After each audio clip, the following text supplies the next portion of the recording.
I need a lesson in patience, so we are making bread.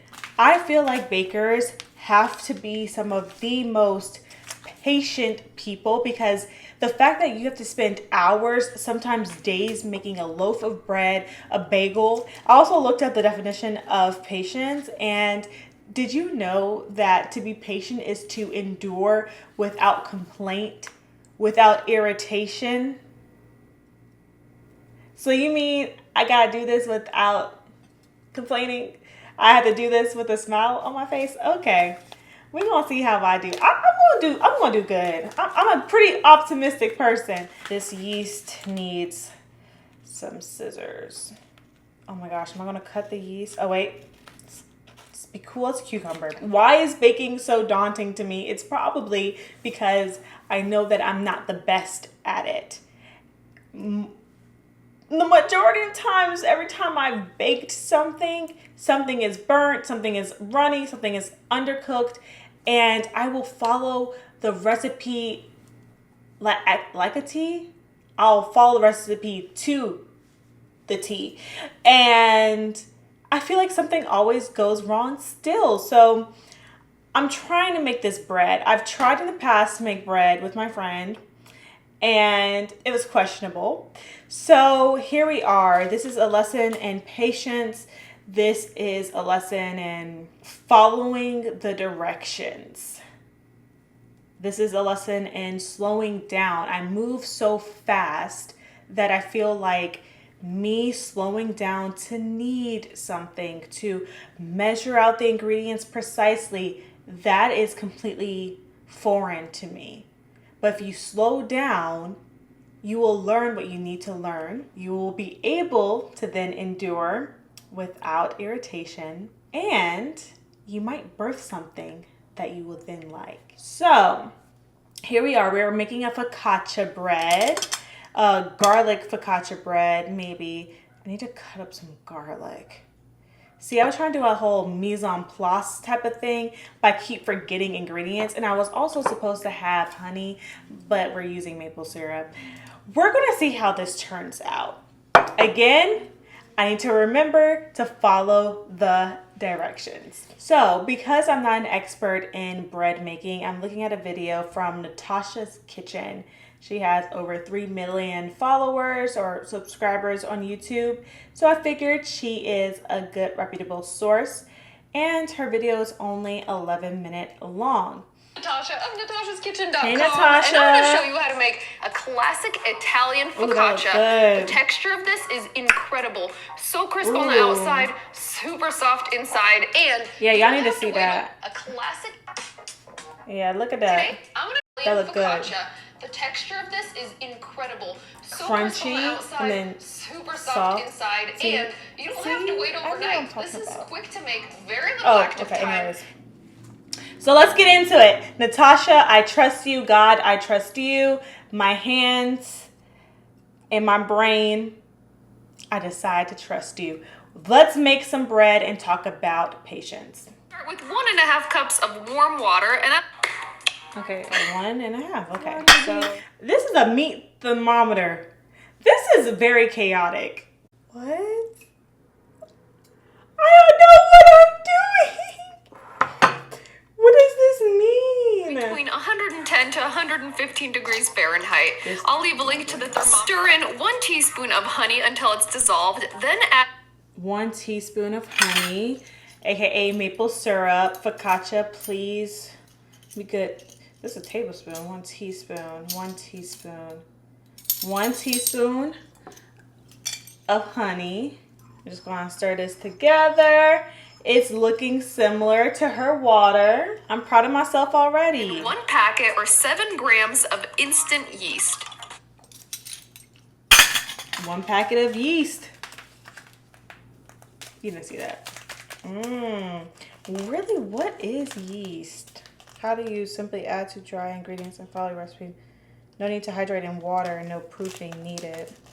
Well, this is not the yeast then that Natasha used, because the instructions on the yeast are different than Natasha's instructions. So now I don't know which instructions to follow. You see why I don't do well with baking in the past? Because, this is going to turn out good. All right. Ew. It's lumpy. Oh. It's lumpy. Why don't you use a whisk? She used a spoon. Natasha used a spoon. Look.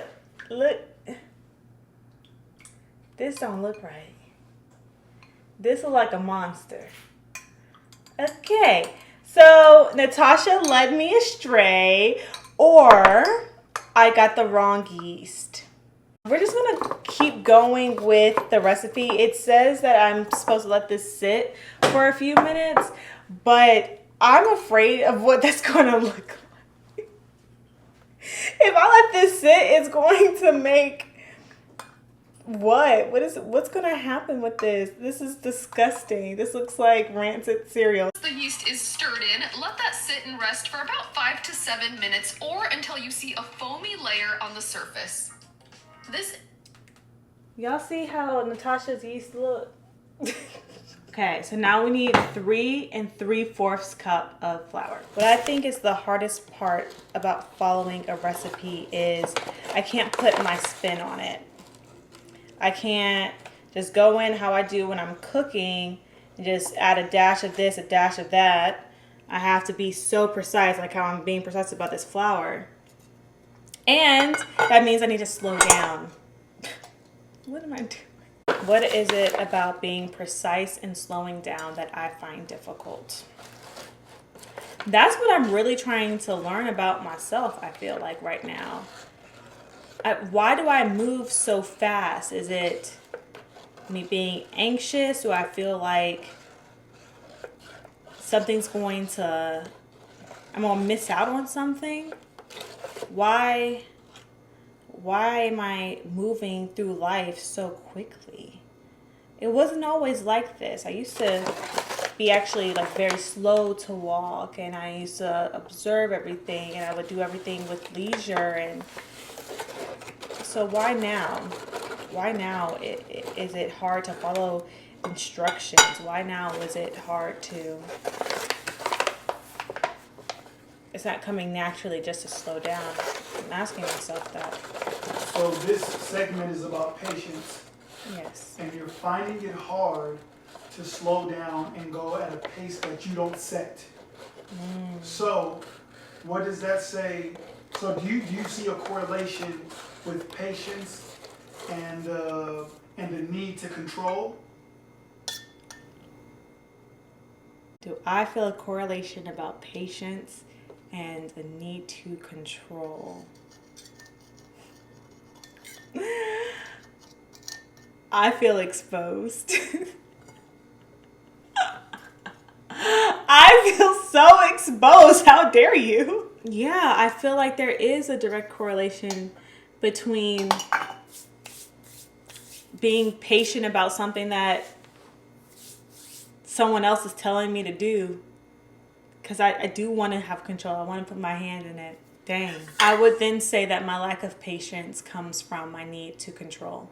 And so is that why baking is difficult? Because you want to be in control. And so since you have to follow a recipe to the T, you're not actually bad at baking. You're just being rebellious without knowing. I'm not actually bad at baking. I'm being rebellious without knowing. I'm so invested in this conversation that I don't know if I put 3/4 or 2/4 flour in this thing.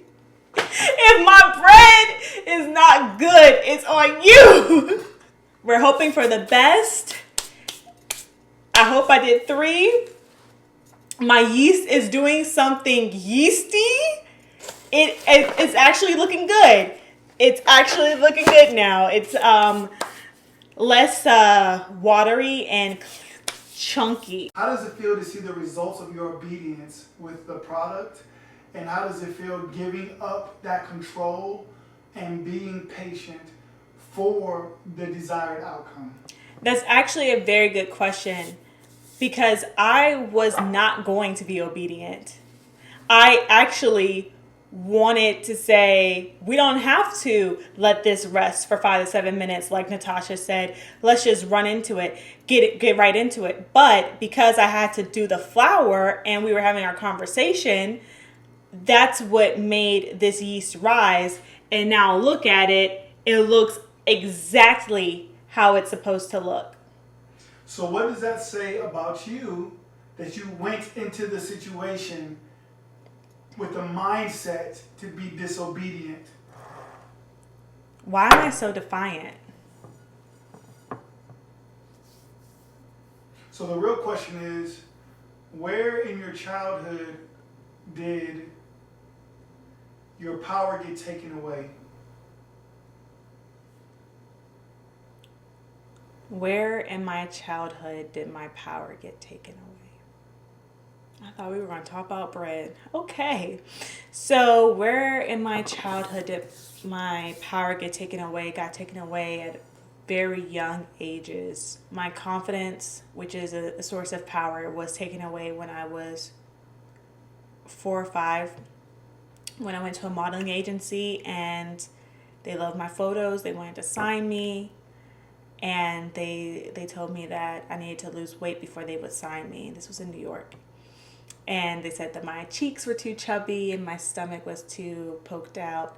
So they said if I lost weight, they would sign me at 4 years old. I didn't remember that happening. So that story was told to me when I was 17 before I moved to California for acting. And the way it was presented to me was, hey, so when you move to California, you're going to have to keep your weight down. Remember what that agent said in New York when you were 4? And I'm like, what are you talking about? And then the story was then told to me. And that's when I realized that's why I have body dysmorphia. That's why I have battled an eating disorder my entire life, all that I've known. It was because of that. That was the catalyst of it. And I didn't have anyone, from my knowledge, to defend me. So my power was taken that way. And then a few years later, my innocence was taken from me several times, and there's more power being taken from me. So maybe that's where the defiant spirit came.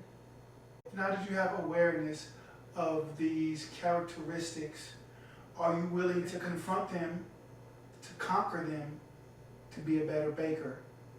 It's all about the bread. The last part was cheesy. But when you know better, you have to do better.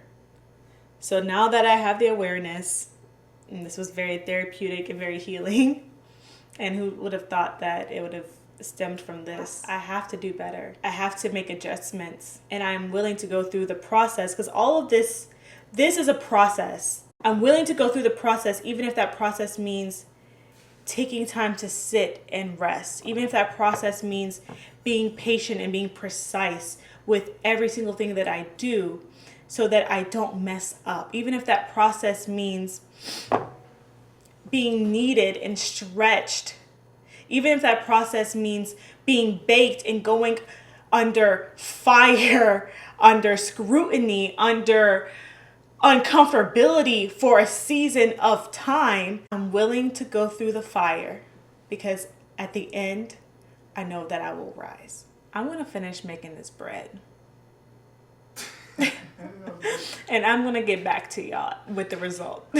Meditating and taking time away. It's looking like dough. Yeah, that's what's supposed to happen. Trying to look like you're winning. I'm writing rhymes in the kitchen. Soaking in moments we live in, yeah. You got the nerve to be on me. Faking your life for the IG. If you got my number, don't add me. It's looking like some type of bread. And we have to knead it, let it rest for 30 minutes, and do that 4 times. Okay, if I master this, which I hope I do, this is going to be a fun pastime for me. Oh wait, how does she knead it? Natalie! I need my phone. It's in my phone is here. Okay, see? Okay, so I was kneading it wrong. focaccia texture, we need to develop the gluten strands in the dough. Gently pull the dough up on one side without tearing it, then fold it over onto itself. Rotate the bowl and repeat the process until you've done 4 stretch and folds, gently making sure not to tear the gluten strands. I tore the gluten! Now cover the bowl and let it rest and puff for another 30 minutes. I did that wrong! We're gonna make it right. You see how a lack of patience and information can tear exactly the thing that was supposed to hold something together? Yes. Okay, so let's do this the right way. We're supposed to be stretching and pulling the dough on all 4 sides because this is stretching me. Why do I think stretching is important for us to develop? If we're so comfortable, I feel like, also, I don't think I'm doing this right, but if we are always comfortable, there's no need for any type of urgency to do what is placed on our hearts. God gives us the desires of our hearts. And for years, up until like a month ago, I thought it was, I desire something that I'm seeing out in the world. I desire to have $1 million. I desire to have a house that looks like this, and God is going to give me that because I desire it. But all of that was flipped on its head when I realized, could it possibly mean that God places the desire on our hearts? So me wanting that $1 million, me wanting that home is actually a desire that God has put in me. And if he put it there, that means it has to be birthed. That means that it has to come out. It means it has to come to pass. But in order to do that, I have to do the work that I need to do. I can have faith that's going to happen, but I need to do the work. I need to be stretched. I need to go through the fire, go through the discomfort, and endure it with patience, without irritation. I know that I'm going to come out just as the Maker intended. All right. So I stretched it 4 times, and it does not look like Natalie's. Is her name Natalie or Natasha? I do have to let this rest for 30 minutes, come back, do the same thing. So the next time I do it, I know what to do. I'm not going to rush the process. I'm not going to rush the process. There's a process for a reason. I am being matured. And the next time around, I'm going to do better. All right, so see you in 30 minutes. Child, I think I need a new saran wrap. How this get made? If you got my number, don't add me, cause baby, I'm on hiatus. I'm on hiatus. I'm on hiatus. It's past 11. I'm sleepy. As you can see, I have changed into something more comfortable. I take my makeup off, about to wrap my hair up. So needless to say, I'm over it. I am, but patience. My pro tip is if you're making focaccia or any type of bread, do it in the morning. And by the time it's time for dinner, you know, you're going to have your nice warm bread. Everything will be fine. You spent a whole day. I have now folded this and let it proof 4 times in total, I believe. And so now it's time to put it in the baking dish. I thought after it's put in the baking dish, it's ready to be put in the oven. But alas, I was mistaken. You have to let it proof again for another 45 to 60 minutes. I know we are practicing patience in this video, but we're going to do 45 minutes because I got to wake up at the butt crack of dawn and I'm hungry, I'm sleepy, and I'm tired. How much oil? Add 1/4 cup of extra virgin olive oil. 1/4 cup of extra virgin olive oil in the pan. Okay, cool.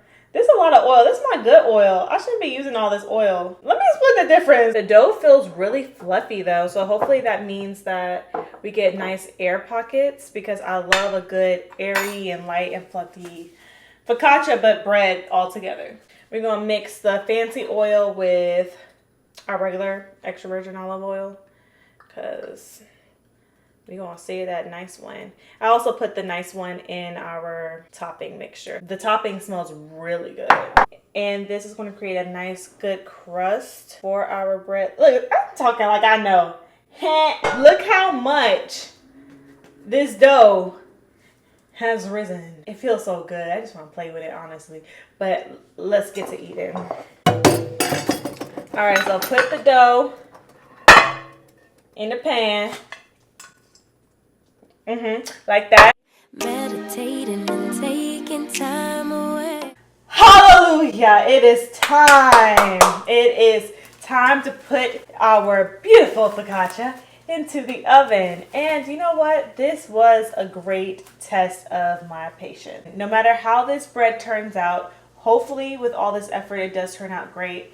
I did learn a valuable lesson, and throughout this process, I did learn a lot about me and why I rush and why I control, and I like to have my hand in everything. And I'm going to do more deep work on that within myself and for the others around me. And yeah, so let's put some little dimples in this bread and put the little topping on and put her in the oven for 20 to 25 minutes. You always posting up pictures, trying to look like you winning. I'm writing rhymes in the kitchen, soaking in moments we live. Okay, so it is almost 1 a.m. and I'm ready to see what this bread tastes like. One side is more raised than the other. I'm just gonna get the thicker side, and we're just gonna ASMR. Okay. It's not as brown as Natalie or Natasha or whoever her name is, but it could work. I just want to see if it tastes good. Oh, I did not let it cool. Patience. And I don't have a cooling rack. This looks legit. Okay, as long as it's not cakey. I don't know. Should I get it? Let me just get a little piece.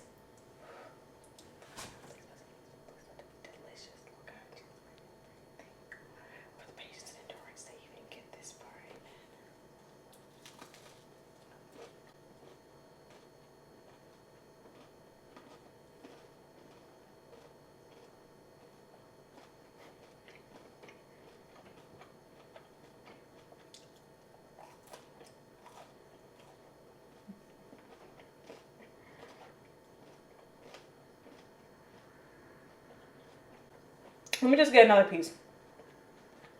Just in case. It's good. Okay. Not the best, but not the worst. We did something here. And we learned a valuable lesson. I'm going to start taking my time more. Learning how to actually be patient. And not be irritated in the process. And you know, sometimes when you go through life and go through this journey, sometimes it works on the first try, and sometimes you have to try and try again. And I mean, I give this a 7.5 out of 10, but it could be better. So I'm going to try again one day. And you always have to get up, get right back on your feet. No matter if your journey takes 1 day, a week, a year, 11 years, get back on your feet and try again. So it's not bad. I'm going to eat this. I'm hungry at 1 o'clock in the morning. And I'll see you guys next time when we learn a new lesson. Maybe it'll be about patience again with bagels. And then we'll circle back around to the focaccia. But I mean, look, it looks pretty legit. It's cool. It's cool.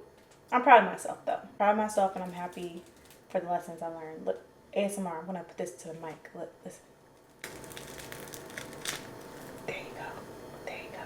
All right. Until next time, like, comment, subscribe, and sound off in the comments below what you want me to talk about next. Bye.